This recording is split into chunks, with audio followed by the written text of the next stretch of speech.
Hello, and welcome to Niagara Falls. To kick today off, I need to tell you the story of someone named Annie. Now, Annie was born in the mid-1800s, and like many other people, then and now, she wanted to be rich. That was her dream in life. While she was born in Canada and grew up around Toronto, she had this idea of the American dream. Go down to America, get rich, yada yada. She moved to America, no one would hire her.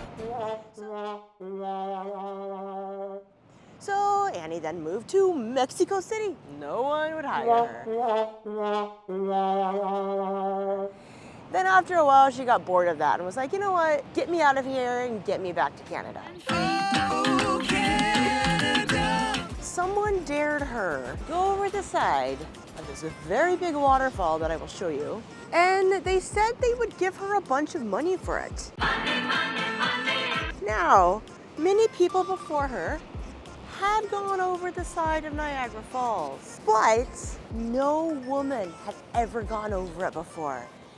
Okay, so on her 61st birthday, Anne finally found someone to build her a barrel. She padded it with a mattress, shoved herself in, she went over the edge, and she knew that this would make her rich and famous. Well, she goes over the edge, gets all bloody and bruised, and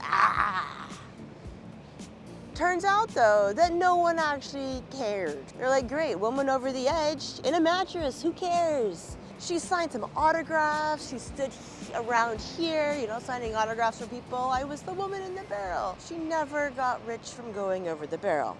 So today, we're gonna learn more about the falls. Maybe not so much about Annie. We're not gonna go over the falls because that sounds stupid and dangerous. So yeah, let's go explore more of this super awesome geographic, this super awesome geologic feature. So where does the term Niagara come from? Well, it was a First Nations word, Onagora, which means land cut in two. Right here, we're in Canada. This is the Canadian side. Now, across that fog is the United States of America. So, whenever the First Nations were naming things, land cut in two makes a lot of sense because, yeah, you kind of can't see the other side. So you see behind us, it's kind of shaped like a U, kind of. The official name of this falls is Horseshoe Falls. Now in this whole area, there's multiple falls. Horseshoe Falls is on the Canadian side. On the American side, way off in the distance over there, we can see two tiny little other falls. Now Horseshoe Falls was obviously named because it's probably shaped like a horseshoe. Makes sense, right? Well, over the years, and because of all of the stuff that has popped up here, all of the tourism, yada yada, Horseshoe Falls has actually started to erode. In fact, Niagara Falls, 10,000 years ago, it was like 10 kilometers more up north. It's actually moved south at a very slow rate. 10,000 years ago, it used to be huge. And as it's moved further south, it's kind of shrunken a little bit more. In the next 50,000 years, this will no longer exist. So enjoy what we see today.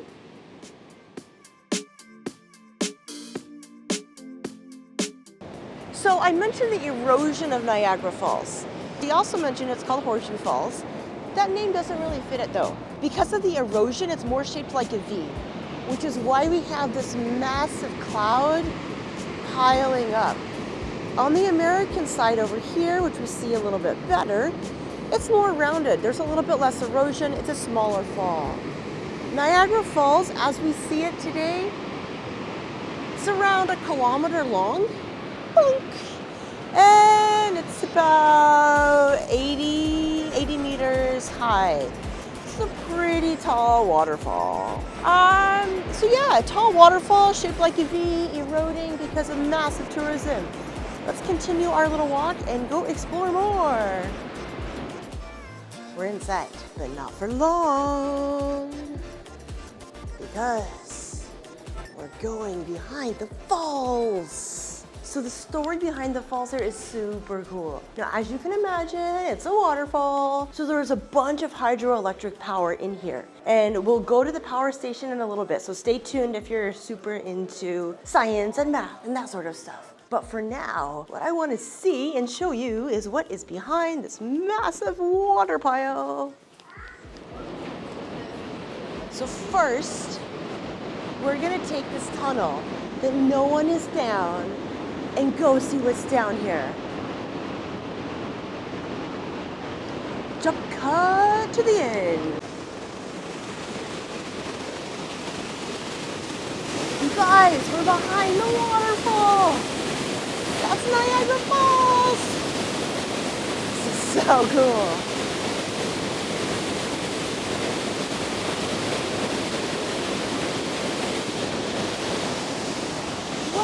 How cool is this? Now, can you imagine going over that in a barrel or in a ship or in a boat? So this one guy decided one time he was going to take his canoe over the edge of the falls. So he got in his canoe and he was like, nope, not wearing a life jacket, because that life jacket is not going to be able to let me float after I go over the falls. He didn't wear a helmet because he was like, nope, I'm a pro, I don't need that. Well, everyone saw him go over the falls and they saw his boat return. But after that, he was never seen again. So that just shows you that Mama Nature's serious. Don't play in her playground. Let her be, guys, let her be. Let's go see this one now.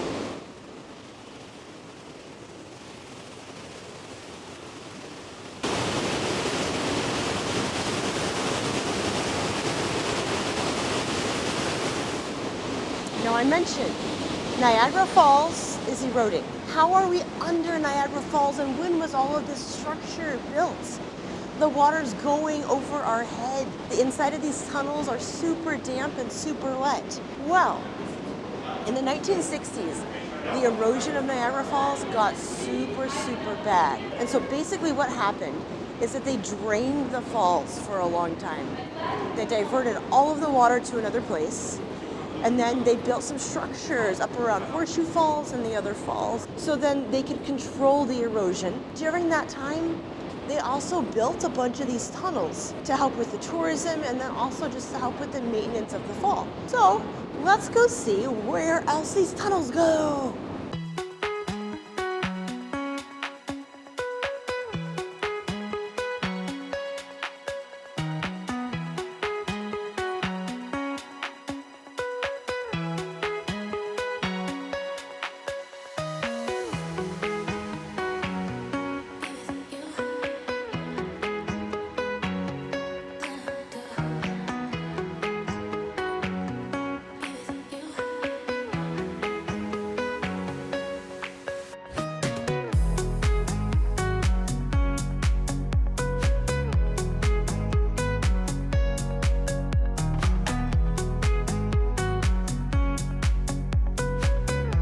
Now we're on top of the falls. There's all sorts of things to buy here. They also sell a photo if you want to get yourself a photo, like behind a green screen in front of the falls. Photo is about 60 Canadian dollars. Come on, Canada. You're better than that. Let's go see now where my next destination is, because I want to beat the TikTokers.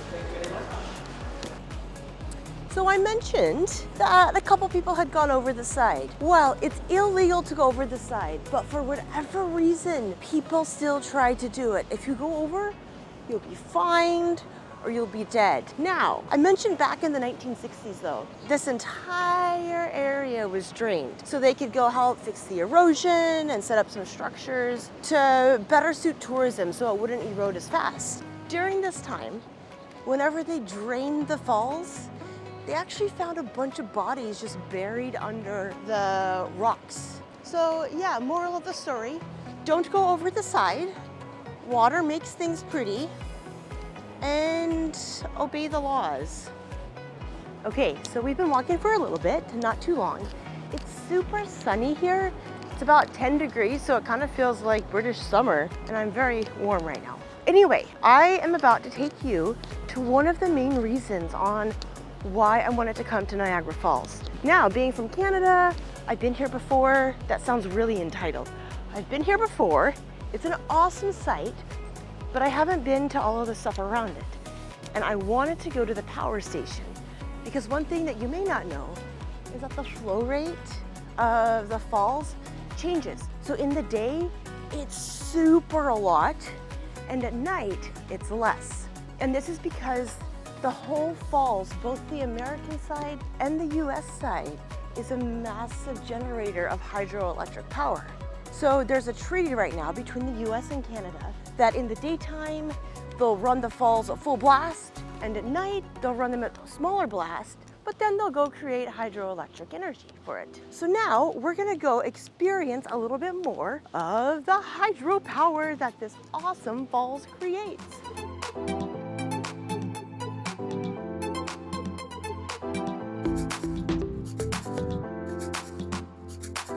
And now we've entered out on the platform. I mean, you guys, look at this.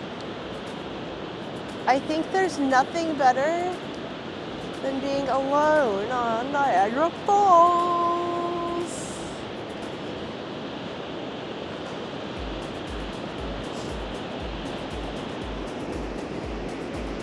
So over here we see this bridge that's connecting Canada on this side and the USA on that side. There's a little platform if you want to stand on the USA side.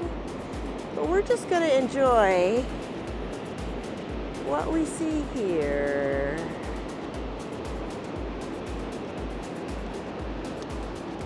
How cool is this? So this was built between 1901 and 1905. In the tunnel, every single brick was hand-laid. There's over 5 million brick, and the tunnel's about 1 kilometer long. Walking from all the way over the falls to the really, really green ocean. I mean, lake. So can you imagine just digging this tunnel out, brick by brick, bucket of dirt by bucket of dirt? I mean, remember in 1900s, in the early 1900s, there was no heavy machinery. There was no occupational and health standards. There was very little control over like building and doing safe stuff. Dynamite would just blast in this tunnel and you hope you weren't in the way. So while they were building the tunnel, there was a bunch of safety precautions that were spun up on the spot, but they were learning as they went on. No tunnel this long had ever been built before, and it was just learning as they went on. Every single of these 5 million bricks in here laid by hand.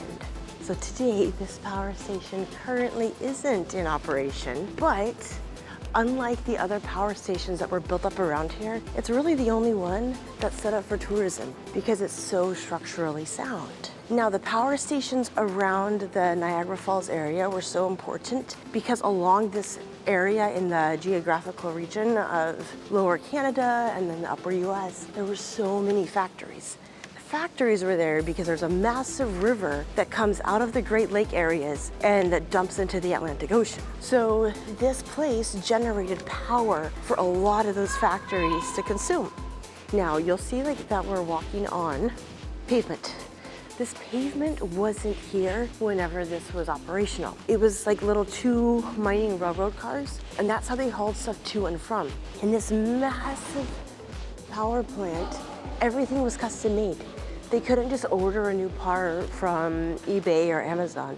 They actually had to make it and structure it by themselves. So you can imagine like how much tools and how much heavy machinery and stuff they just had to have down here in order to keep the plant fixed. As they were changing a bunch of the various structures, you know, it took like 2 or 3 or 4 men just to do a change. And promoting for the podcast, stay tuned because I'm going to do a whole podcast on visiting Niagara and then what I found down here and meeting one of the workers who actually used to work in this power plant. It's a pretty cool story that I have to tell you. I will try to make it come out sometime around the same time of the video so you can just watch this video and then pop over to the podcast later this week and watch it. So as you may know, Nikola Tesla created a bunch of stuff with electronic currents and volts and energy. Well, his inventions were used like literally in here. See, he left Serbia in like the early 1900s to come to North America and pursue his dreams of creating a new alternating currency circuit. Now, fast forward a couple of years, and this machine here was used to test the different circuits. It looks even scary for me to touch it right now, so I'm not gonna do that. But here's how they used to test to see if the circuit was running or not. Isn't that cool? Now, when Nikola Tesla came here, he had two things with him. 4 pennies, which doesn't go very far, even back in early 1900s, and a notebook of his favorite poetry.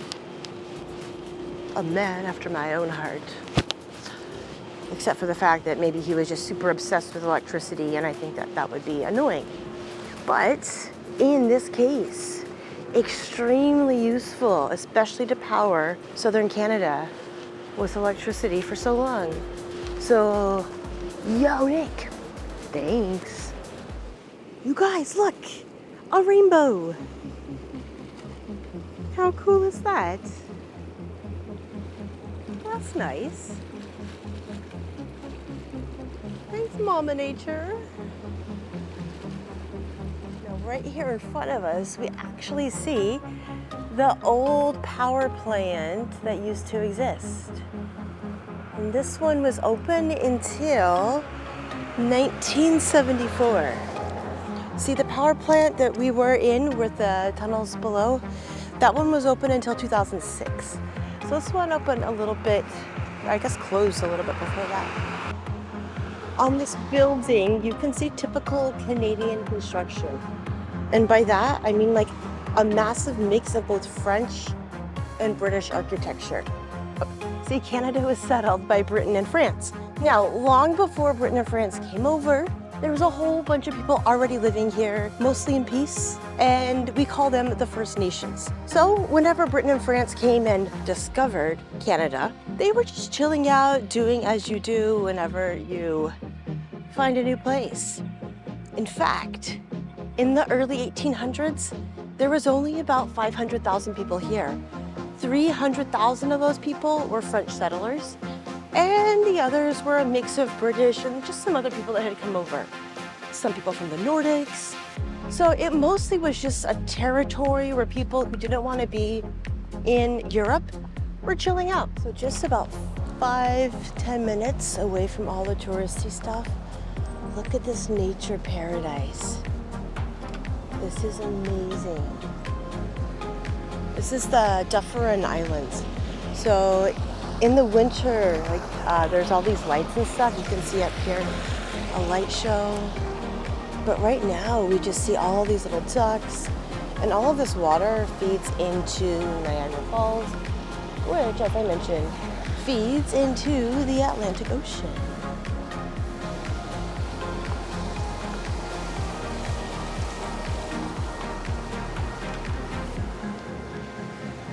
One thing I do want to acknowledge is that these lands that we're on are not our lands. They're the lands of the First Nation. And whenever all of the settlers came in, we did some pretty bad stuff to the First Nations. And yeah, so I'm really sorry that our forefathers were dicks and did what they did to you guys, but I really appreciate what you kept for thousands of years before Britain and France and everyone else came over here. And I don't know if the camera just caught that, but I just saw a cardinal fly. Okay, I'm gonna see if I can find it for you guys. Do you see him? He's right there. Cardinal. Hi, pretty boy.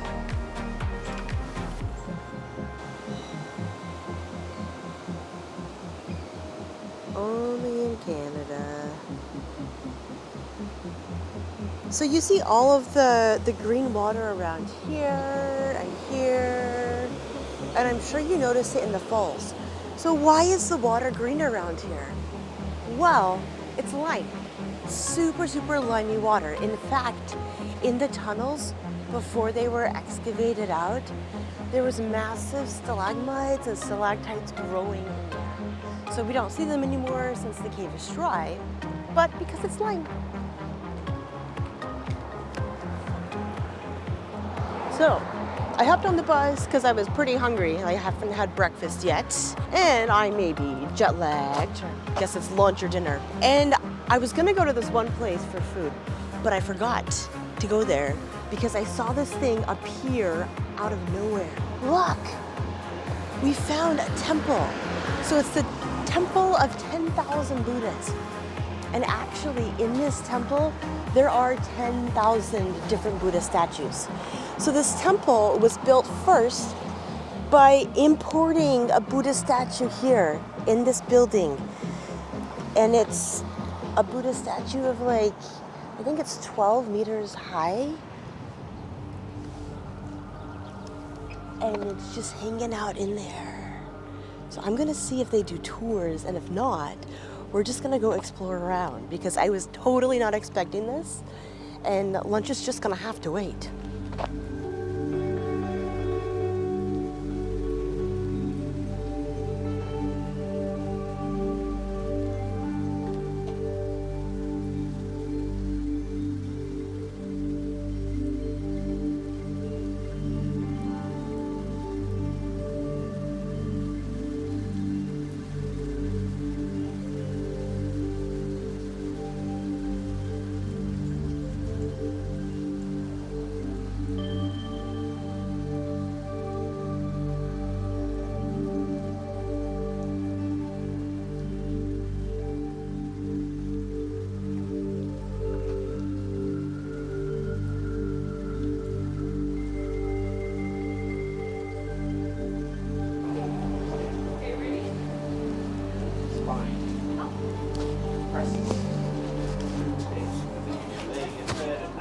This is so cool.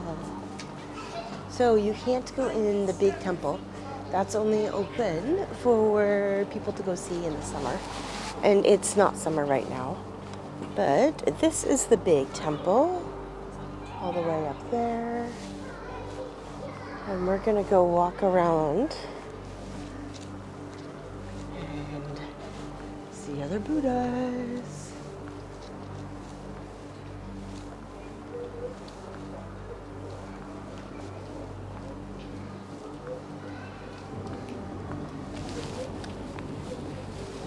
Now, when you started watching this video, did you expect this? Me neither.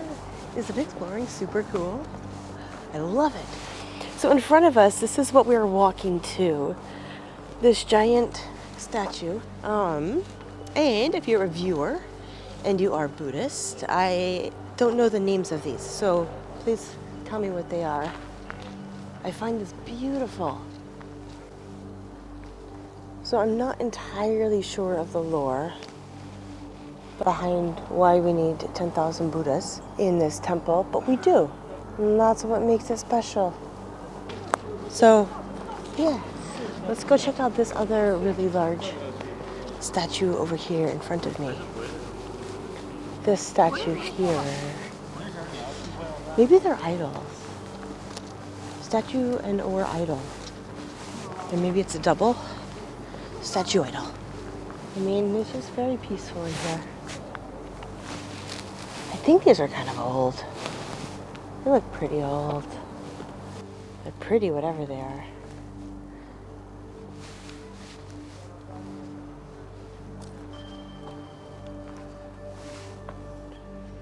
So, that was just a random crazy get off the bus and go see something cool. Now I'm gonna go finish my walk and take you to actually what I wanted to take you to originally, because it's part of the Canadian lore, so I have to tell you the story about Canada. So we've reached what I want to show you. Queen Street District. Now why is this semi-derelict part of Niagara one of the reasons I wanted to come up here? Well, long ago, the US became a country in 1776. It wasn't until 1867 that Canada declared independence from Britain. Now, in The year 1812, just what was that, 40 years after the US had become a country, they did something really dumb. Now, I've read a bunch of reports on this and history, I don't know, dissertations, blah, blah. No one actually knows why the US declared war in the year 1812. Now, on a global scale, what was happening in 1812? The British were fighting Napoleon because basically Napoleon, the massive French emperor, was starting up a naval fleet. And at the time, Britain had the best naval fleet in the world, and they felt threatened by what Napoleon had. So for like, I don't know, 4 or 5, 10 years, 20 years, there was a massive war going on between Britain and France. Even though at the time, both Britain and France had people in North America. The people in North America were living very peacefully. The US was trying to figure out what to do, how it wanted to be a country, and then you have Europe in war. So the US, for whatever reason, got anxious, and they decided to attack Canada. Now, as I told you, there was only about 500,000 people in Canada at the time. There was about 6,000 British troops. The US had about 20,000. And they signed a bill to like triple the size of their army. So the US are coming up here, trying to cross the river, trying to attack Canada. Now, during that battle, this used to be the capital of what we know today as Upper Canada. And the US came in here and they flattened this entire city. They pillaged all the civilians, burnt the city, and it was nothing. So what happened is that the Canadians took the capital that was here in Niagara and moved it up to York, which we know today as Toronto. So Niagara holds great history in the Canadian lore because, now get this, the Canadians with their tiny little army beat the Americans. See, there was a super smart general and he was like, hey, I think that if we get together and if we ambush the Americans at 2 a.m., they won't know what hit them. No, it was the First Nations, the French, the British, all got together to push the Americans back into their soil. So at 2 a.m. one morning, everyone ambushed the Americans and the Americans were terrified. See, when they declared war in 1812, they sent a letter, like a literal paper letter, to Britain and said, hey, we're declaring war on you, and specifically war on your territory up in Canada. It took forever for that letter to get to Britain, and they were still busy fighting Napoleon, and Britain's like, what the hell are you guys doing? You don't even have an army. We are the best naval army ever. So they kind of ignored it, but they were also really busy trying to defend their home territory. Whenever this ambush happened, the Americans thought it was the British that had come and sent in fleets, when in fact, it was just a couple hundred really unified, really committed people to pushing the Americans back across the river. So that was really the first fundamental thing in Canadian history that unified us as a nation. Because without it, I mean, we still would have probably been a nation, but we wouldn't have had that bonding moment. So over time, and about 50 years later, you know, Britain gave Canada their freedom, but whenever the War of 1812 ended, one thing that's very important that gets unlooked a lot of times, Britain wrote something in the ending the war agreement. They told the US, do not destroy the native people living here. It's like they had learned something from destroying civilizations before in their past battles. Did the US listen? No. Did Britain enforce it? No. So I find that really interesting that Britain may have known something. They could have stopped something really bad from happening to the First Nations people, both in Canada and in the US happening, and they didn't. This is cool. We're underneath a bridge, walking towards the falls, and we just see them starting to appear under these archways. So I'm glad we're back here so I can talk to you. When we were in downtown Niagara and I was telling you about the history of Canada, there were some cars and people that started to follow me. And I didn't want to be followed. I want my own camera and I want my own stories for myself. So now that we're back in tourist area, it's all fine. So one thing that I find super interesting about this area, and I guess North America in general, it's young. Like living in Europe for the last 10 years, it's super, super old. And this is so young. So it was back in like the mid 1850s where the Niagara region started to become a tourist destination. So as you may be aware, in the 1800s, slavery was a thing in the US. In Canada, it was not a thing. We weren't into that sort of stuff. But what we were into was the Underground Railroad. And this area was actually a massive stop for the Underground Railroad. You see, a lot of slave owners and plantation owners would come up from the south, bring their slaves because people couldn't go anywhere without their slaves. Then they would come up here, and whenever like the plantation owner would be off doing a tourist thing or having a dinner, the slaves would just suddenly disappear. And that's when the Underground Railroad people would come and sweep them up and take them over to Canada. So there was so many disappearings of people up here. And I find it super cool that it was just like up here. As we enter the people, you will soon learn why so many people, other than just people from southern US, started to come here and travel. But first, I need to show you this. The sun is out.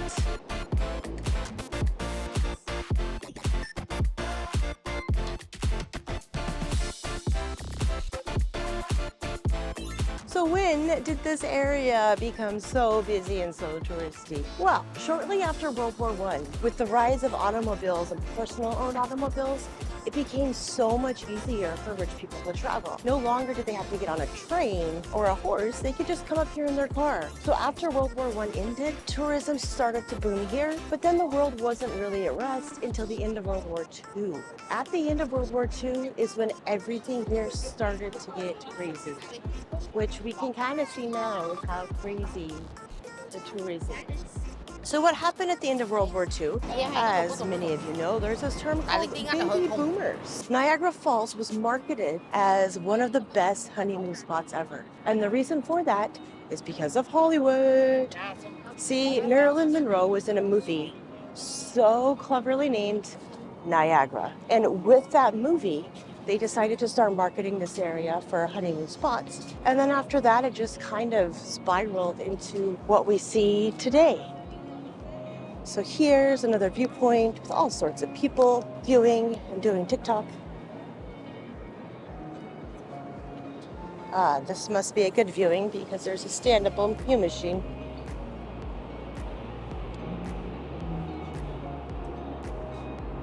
So if you come here, one question that people ask me is, should I go to the American side? Should I go to the Canadian side? Should I go to both sides? Well, obviously, if you have infinite time and money, go to both sides. Sometimes, though, you don't have a visa to go into either country. So if you have the visa to get into the US or into Canada, do what you can legally go into. Like, don't sneak across the border because that'd be weird. What I would say, though, is if you have to pick between one of the sides, I do think the Canadian side is a whole lot better. You get some amazing viewpoints of the Horseshoe Falls up here. You can also see the other falls in the American side. This massive tower up here on the American side, like the little landing bridge up there, gives you a viewpoint of Horseshoe Falls. That said, if you want to take a cruise ride, do it on the American side.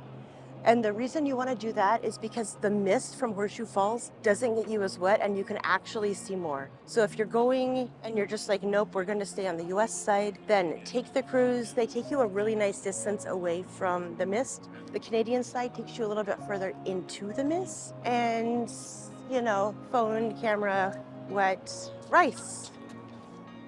We covered so much today. Some history of Canada, some history of the War of 1812. We covered running away from random people who started following me. What else did we cover? A surprise temple. Amazing. There's more to come in Canada, so stay tuned. There's gonna be a bunch of stuff here, and I'm super excited that I get to share with you my home country. Thanks for watching today's adventure in Niagara. Like, subscribe, and drop a comment where I should go next. And with that, I'm just gonna leave you with some really pretty music and photos of what's behind me. Ciao.